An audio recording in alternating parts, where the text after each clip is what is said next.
So I've got the tenons all cut and sanded.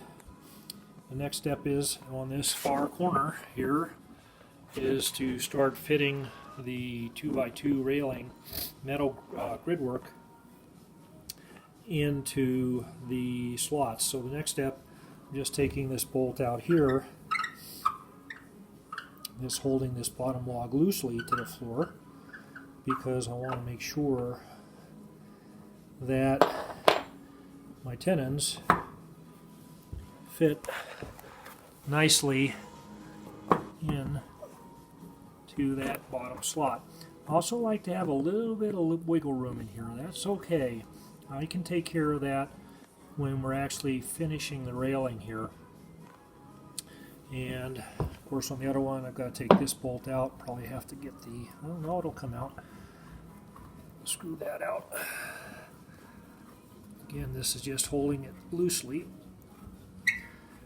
to the floor. Should be able to get this out in just a second.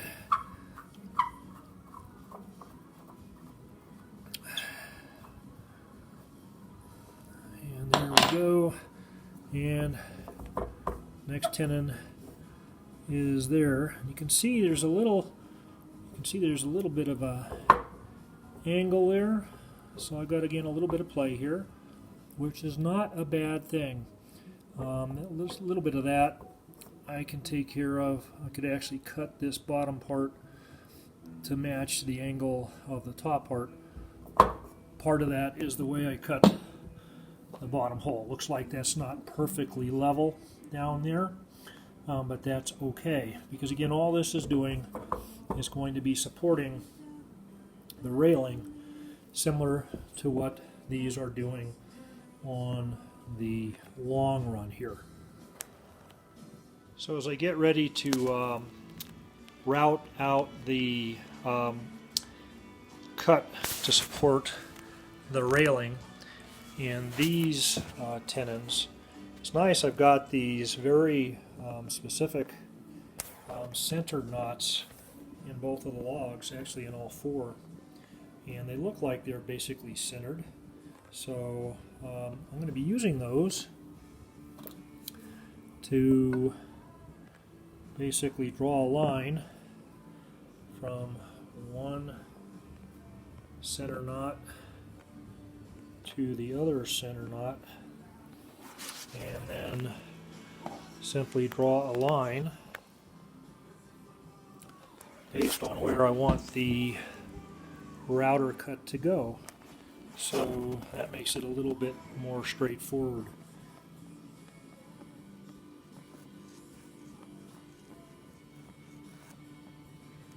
And this just gives me a little bit of an eyeball when I go out to the router to cut these, because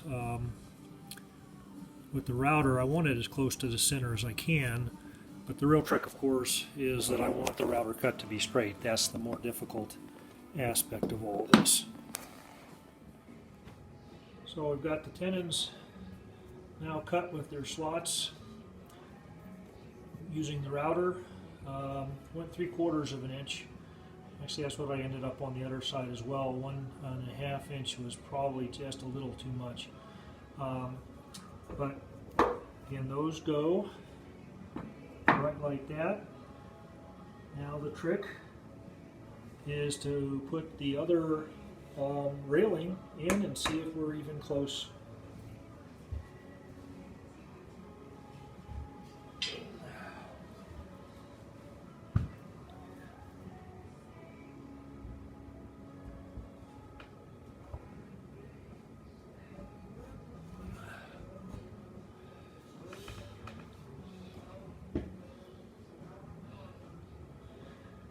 So not too far off. I like the little bit larger gap than I have on the other railing, but this is not as heavy as a plate as the 4-foot one was.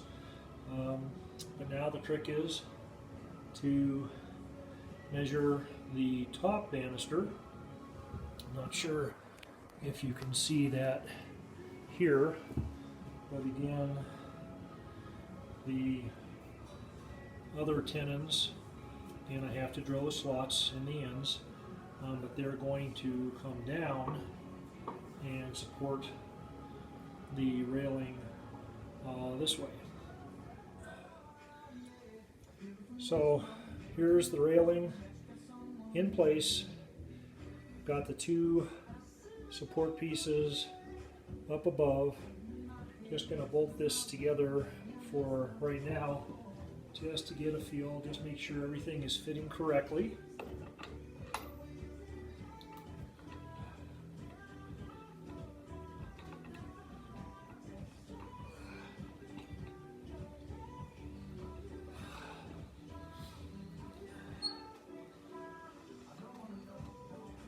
And I don't need to tighten this overly much.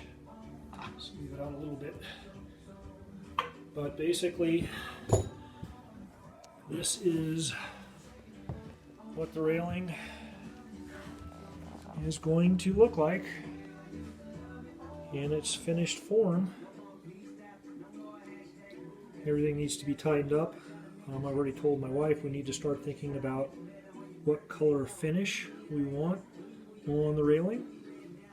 But basically, this is pretty close to the finished project on the railing. So almost there. Of course, now a lot of trim work, a little bit of final sanding. Everything needs to get bolted down into the floor. I haven't done that quite yet, just to make sure everything fits. But again, wanted to make sure that the tenons fit top and bottom. Again, I've got a little bit of play on these upper tenons, forward and back, up and down, and that was intentional, so that I have some leeway in finalizing and straightening the railing so that it is basically straight in line with the end post. It's looking pretty close up and down, but basically just need to finish that off.